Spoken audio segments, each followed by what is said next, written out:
The evening had begun peacefully, with the sky painted in soft hues of purple and gold, a quiet serenity settling over the city. Amara Johnson, the formidable director of a major FBI branch, drove her sleek black SUV down the nearly deserted road, the weight of the day pressing against her shoulders. She longed for nothing more than a warm meal and the solace of her favorite book, a rare moment of rest after another demanding day enforcing justice. But fate had other plans. A sudden burst of red and blue lights flashed in her rear-view mirror, the siren wailing through the night, shattering the quiet. Amara's fingers tightened on the wheel, her pulse quickening. She had broken no laws. Her speed was within the limit, her turn signals used properly, every movement precise, every action legal. And yet, here she was, pulled over. Again. A wry smirk touched her lips, not out of amusement, but bitter recognition. Taking a deep breath, she pulled her vehicle smoothly to the side, exhaling slowly as she turned on the interior lights. An ingrained habit, a silent act of self-preservation, as a black woman in America. Not because she didn't trust the law, but because she understood painfully well that those who enforced it did not always wield their power justly. The crunch of boots against pavement signaled the officer's approach. He was tall, broad-shouldered, his uniform crisp, his presence authoritative, yet oddly uncertain.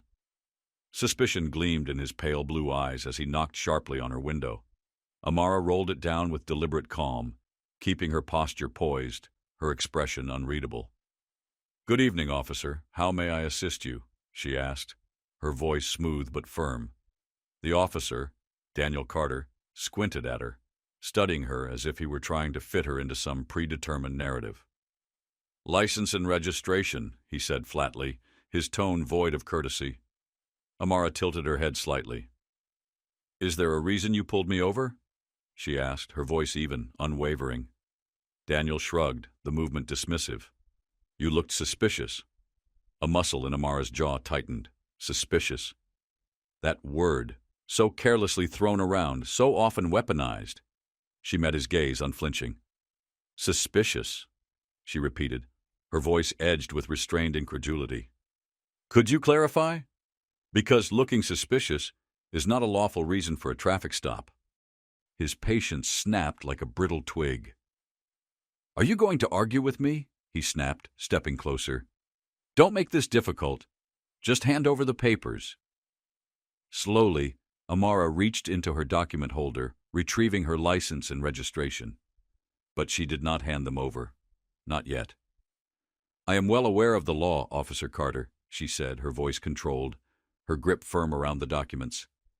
"And I also know that I have the right to question an unjustified stop. If you cannot provide a legitimate reason, then this is nothing short of an abuse of power." The sound of his palm slamming against her car door reverberated through the night, a sharp, startling crack that sent a jolt through Amara's spine. "Don't lecture me about the law," he growled, his face darkening with irritation. "I enforce the law. You don't get to tell me what's right and wrong." The night air grew thick with tension. Headlights from passing cars flickered, illuminating the scene for mere seconds before plunging them back into darkness. No one stopped. No one intervened. Amara inhaled deeply, forcing herself to remain composed. She had faced situations like this before, too many times. But there was something different about this one. The hostility in Daniel's eyes wasn't just a show of authority. It was something uglier. "Officer," she said slowly, carefully, "I have complied with your request to stop my vehicle. I have no intention of resisting, but I will not surrender my rights." Her unwavering calm seemed to enrage him further. His hand went to the flashlight at his belt, flicking it on and directing the blinding beam into her face. "Are you carrying anything illegal?" he demanded, his voice laced with accusation. "Weapons? Drugs? People like you always have something to hide." Amara felt a cold fury settle in her chest. "People like you." The words sliced through the night, dripping with implication. Her grip on the steering wheel tightened, but her voice remained steady. "No, officer.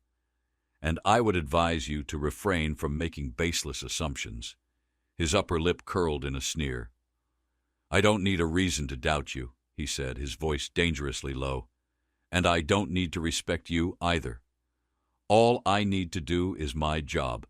And if you don't cooperate, I will have to take drastic measures." A threat. A cold, unmistakable threat. Amara's heartbeat thundered in her ears, but she refused to let fear take root. Slowly, deliberately, she held up her identification card, the emblem of the Federal Bureau of Investigation gleaming under the streetlights. "You're making a mistake, Officer Carter," she said, her voice like steel.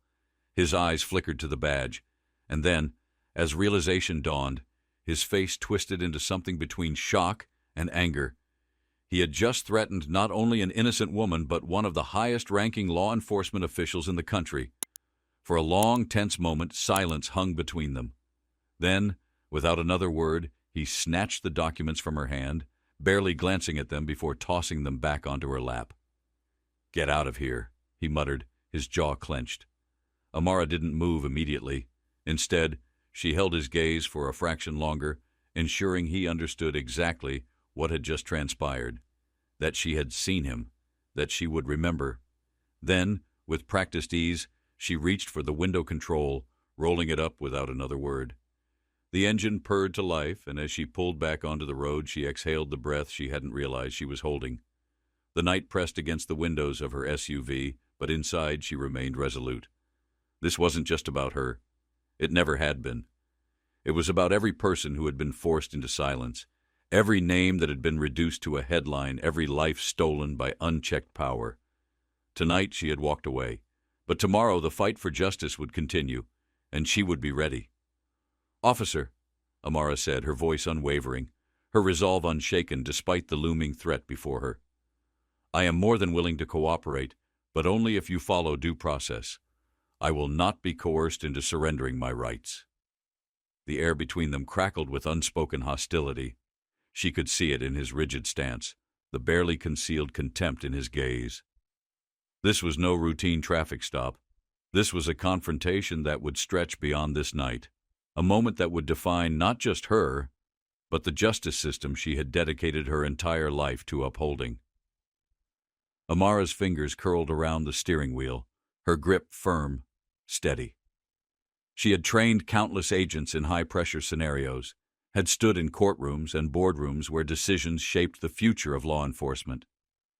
Yet never had she imagined being on this side of injustice, staring into the eyes of an officer who saw her not as a citizen, not even as a human being, but as a problem to be silenced. Daniel Carter folded his arms across his chest, his stance widening as if claiming dominance over the space between them. His mouth twisted into a sneer. "Who do you think you are to challenge me?" His voice had risen now, edged with impatience and threat. "This isn't a negotiation. Either you comply or I'll be forced to take drastic measures." Amara didn't flinch. Her heartbeat remained steady, though she could feel the weight of his menace pressing down on her. "I'm not refusing, officer," she said, each word measured, controlled. "I am simply asking you to adhere to the law. If you cannot provide a legitimate reason for this stop, I have every right to withhold further cooperation." A muscle in Daniel's jaw twitched. He stepped closer, the heels of his boots grinding against the pavement, his presence an oppressive force pressing in on her. His hand shot out, finger jabbing toward her face. "Enough," he barked. "Get out of the car, now!" She held his gaze, unwavering. There was no fear in her eyes, only a quiet defiance, the strength of a woman who had seen injustice from every angle and refused to bow to it. "I will not exit my vehicle without a valid reason. I do not feel safe." The words hung between them like a drawn blade, sharp and dangerous. Daniel's frustration boiled over. He slammed his palm against the car door with a force that sent vibrations through the metal, his voice now nearly a shout. "I said, get out!" Amara inhaled slowly, deeply. Years of training whispered in the back of her mind, "Stay calm, stay in control. Do not let them dictate the moment." "I will not obey an unlawful order," she stated, her voice smooth as glass, unshaken despite the storm brewing before her. Daniel took a step back, his fingers twitching near the gun holstered at his side. People like you don't get to decide, he spat, his words laced with something darker than anger. I'm the one in control here. Do you want to see what happens when you don't listen? A slow chill spread through Amara's veins as she watched his fingers inch toward the weapon. This was it. The moment that turned mere tension into something far deadlier. The shift from intimidation to imminent violence. She had seen this happen too many times before. "Officer," she said carefully, every movement precise as she kept her hands visible, "I want you to know that this entire interaction is being recorded." Her head tilted toward the phone mounted on her dashboard. "Every word, every action. If this situation escalates beyond reason, the world will see it, and I will make sure you answer for it." Daniel let out a humorless chuckle, but his smirk was thin, forced. "You think I'm scared of a damn camera?" His voice was lower now, venomous. "You think that means anything? You don't get it, do you? I run this situation, not you." And then, in a movement so quick yet so deliberate, Daniel unholstered his gun and leveled it at her through the car window. "Now!" he snarled. "Get out!" A silence so thick it stole the breath from the air stretched between them. Amara did not move. She did not flinch. She sat, her hand still on the wheel, her pulse steady despite the lethal threat inches from her. "You are violating the law," she said, her voice eerily calm. "You are overstepping your authority. I demand that you put your weapon away immediately." His grip on the gun didn't waver. "You don't make demands here, girl. This is not up for debate." Amara exhaled, slowly, deliberately. Her movements were measured as she reached for the phone, ensuring that Daniel saw every motion, saw that she was unarmed, saw that she was no threat. She pressed a single button and lifted the device to her ear. "Sheriff, this is Amara Johnson, Director of the FBI." Her voice was unwavering, powerful. "I have been stopped without cause by Officer Daniel Carter, who has now drawn his weapon on me. This is a direct violation of the law, and I am requesting immediate intervention." The weight of her words landed between them like a hammer. Daniel's sneer faltered for the first time. Amara lowered the phone, her gaze never leaving his. "Now, officer, do you really want to continue this conversation?" For the first time, Daniel hesitated. He had picked the wrong woman to threaten, and deep down, he was beginning to realize it. "I am not trying to escape accountability, officer," Amara stated firmly, her voice steady as steel. "All I am asking for is fairness and transparency. If you refuse to uphold the law, you will have to answer for it." The weight of her words settled between them like a live wire, crackling with unspoken defiance. Daniel's grip on the gun tightened, his knuckles turning white. They stood locked in an unyielding standoff, one man fueled by arrogance and unchecked power, the other woman fortified by patience, resilience, and the unwavering belief that justice must prevail. The tension was suffocating. The air felt thick, charged with the threat of irreversible consequences. And then, piercing through the silence, came the wail of a siren. A second patrol car pulled up, its flashing lights cutting through the oppressive darkness. From inside, a tall figure stepped out, Sheriff Grant. His presence alone sent a ripple through the moment, shifting its balance. Daniel stiffened. His bravado faltered for the first time, replaced by the unmistakable flicker of fear. His once defiant gaze wavered, darting between Amara and the approaching sheriff. The shift was immediate, from dominance to uncertainty, from aggression to quiet panic. Sheriff Grant strode toward them, his expression carved from stone, his eyes cold with authority. "Carter!" he barked, his voice sharp as a blade. "What the hell is going on here? Put the gun down. Now!" Amara remained silent, watching. This was the moment of reckoning. Would Daniel double down, or would he realize the gravity of his mistake? For a heartbeat, Daniel hesitated. Then, stiffly, he lowered his gun, trying to mask the tremor in his fingers. His face twisted with a desperate attempt to maintain control. "Sir, she wasn't cooperating," he blurted, scrambling for justification. "I asked her to step out of the vehicle multiple times, but she refused. She even filmed the entire thing just to intimidate me." The sheriff's face darkened. You think that's a valid reason to pull a gun on an unarmed civilian? His voice was quiet now, but no less lethal. Do you even hear yourself? This is an egregious abuse of power, Carter. Do you have any idea what you've just done? Amara finally spoke, rolling down her window fully. Her eyes met Grant's, unwavering, controlled, but carrying the weight of everything she had endured in the last few minutes. Sheriff, she said, her voice measured yet cutting, I repeatedly asked for a valid reason for this stop. I followed every protocol, but instead of answering me, your officer chose threats, force, and ultimately aimed a gun at me. That is not law enforcement. That is tyranny. A flicker of recognition flashed across the sheriff's face. His brows knitted together as he looked at her closely, and then his eyes widened. Wait a minute. You're Amara Johnson, director of the FBI.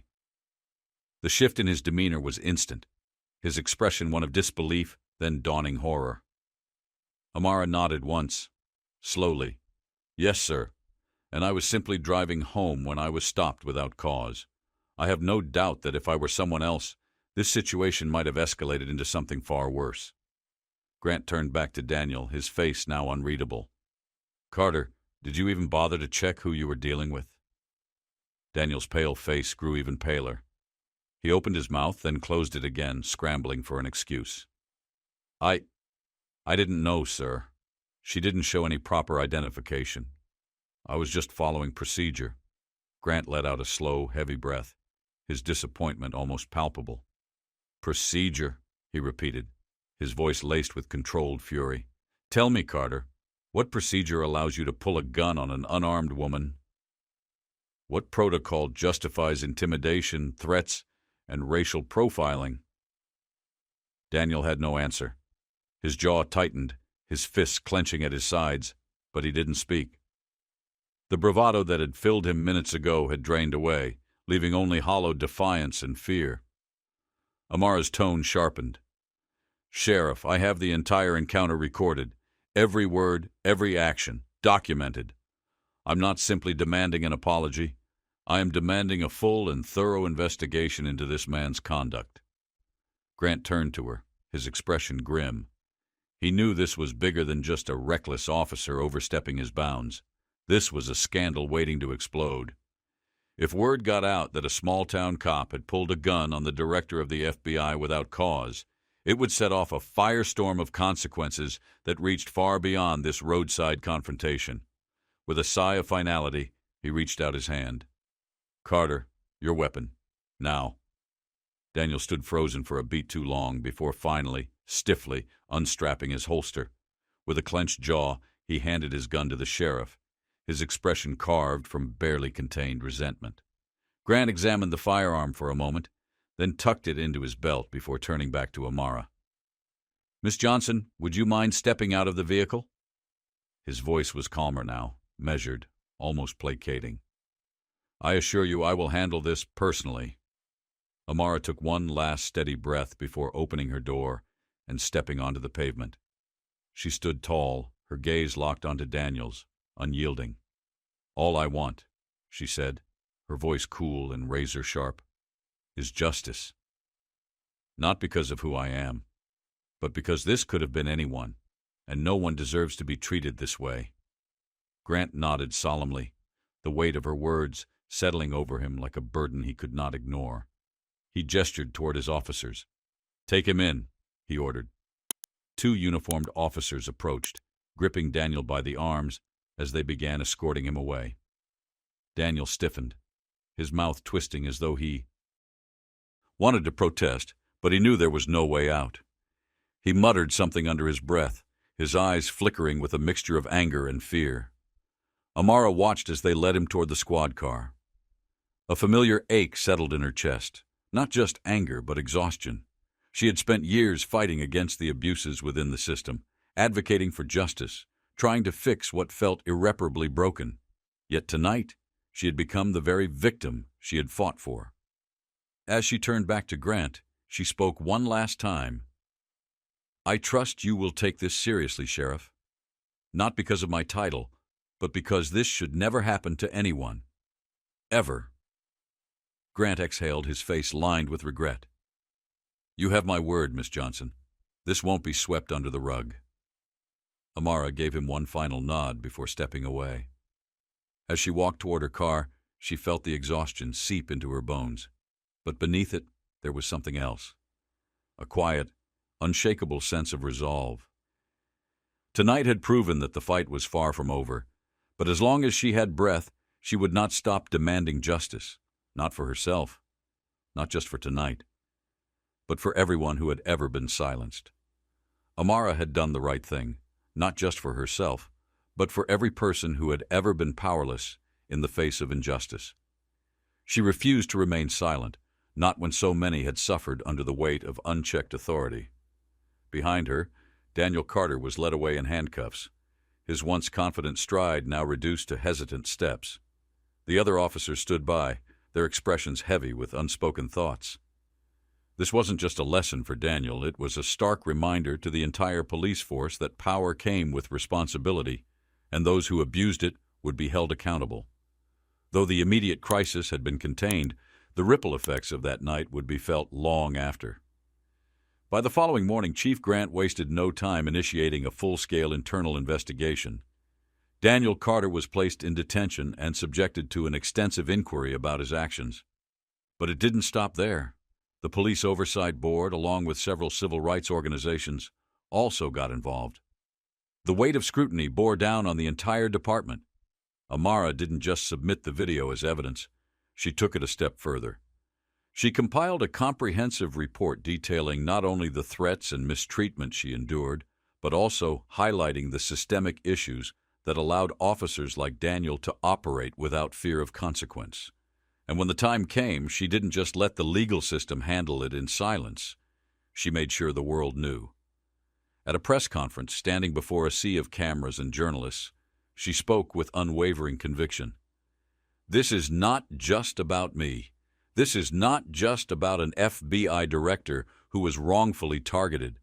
This is about the countless men and women, especially people of color, who have endured discrimination, humiliation, and fear for far too long. This is about justice, not for one person, but for an entire nation that has grown tired of the same story playing out again and again. I refuse to let this go unanswered. I will use every resource available to ensure that justice is served, not just for me, but for everyone." Her words sent shockwaves through the country. This was no longer just a singular case. It had become a symbol of a greater fight. 2 months later, the trial of Daniel Carter began. The courtroom was packed to capacity, filled with journalists, activists, legal experts, and everyday citizens who had followed the case closely. Some came seeking justice, others came seeking hope. Daniel's lawyer did everything possible to defend him, claiming his actions were nothing more than a rash decision made in the heat of the moment. But the truth was undeniable. The video evidence played before the court painted a damning picture. Daniel had not acted out of fear or necessity. He had wielded his badge and gun as instruments of oppression.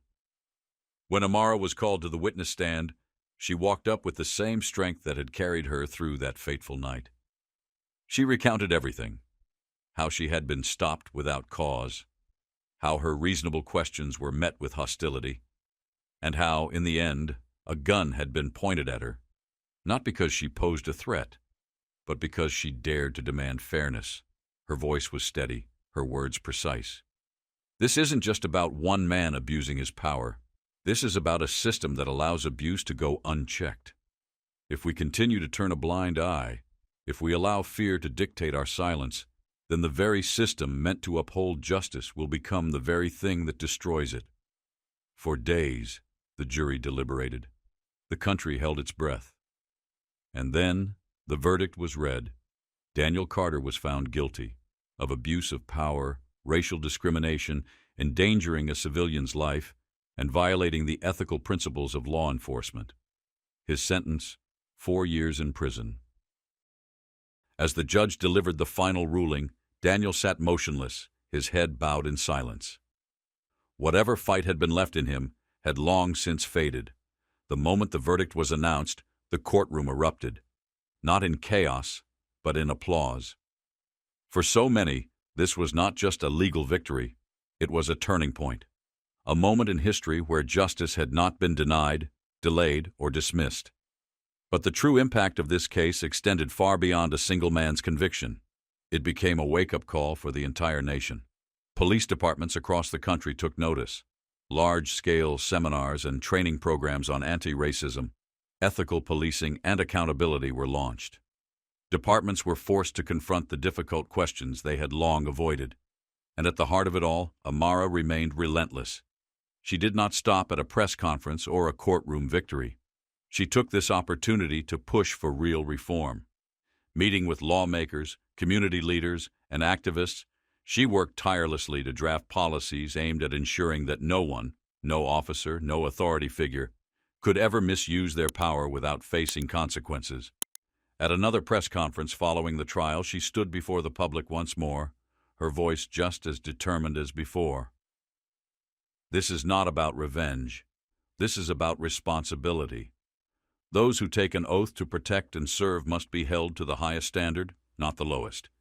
We cannot build a just society if those entrusted with power use it to harm rather than to help. This case is a reminder to every police officer, every government official, and every citizen that accountability is not optional. It is necessary. Her words resonated far and wide. As she stepped away from the podium, the weight of the past months pressed heavily on her shoulders. She was exhausted, but she was also at peace, because she knew this wasn't just about one night or one case. This was about the countless lives that would be changed because of it. Justice had been served, but the fight was far from over, and Amara was ready for whatever came next.